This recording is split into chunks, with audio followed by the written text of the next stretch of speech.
আসসালামু আলাইকুম। আপনাদেরকে জানানোর জন্য আসলাম, আমাদের সাবেক ঐতিহ্যবাহী ফরিদপুরের সালতা জানেন টিএস পাটের দোকান। এই সালতা বাজারে আজকে 30/4/2026 জানানোর জন্য আসলাম। এই জন্য আজকে তথ্য পাইলাম এবং হাটে বাজারে ঘুরে দেখলাম 700 থেকে 900 টাকা পেঁয়াজ। কৃষক কিন্তু হতাশ, কৃষক কিন্তু শেষ, কৃষকের বাঁচার কোনো রাস্তা নাই। এই কৃষকরা প্রতি ব্যাংকে ঋণ আছে, কারো দেওয়ার মতো পরিস্থিতিও নাই এবং তাদের ক্ষেত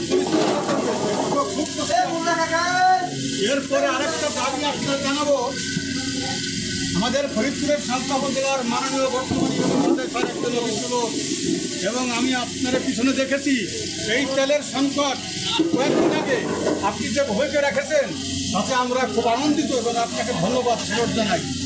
বর্তমানে আপনার কাছে দাবি রাখবো, আমি বাংলাদেশ কৃষকের পক্ষ থেকে আমাদের হয়তো এই কম দাম 800 টাকা, এরপরে 42 কেজি মন দেওয়া লাগে, এই মনটা যেন কৃষকের দেওয়ানো লাগে। এই জন্য আপনার কাছে আমি ধরো দাবি জানাবো যে এই ব্যবস্থাটা আপনি দিবেন। আমি সারা বাংলাদেশের কৃষকের পক্ষ থেকে আপনার কাছে দাবি রাখবো। ভালো থাকবেন সবাই। আসসালামু আলাইকুম।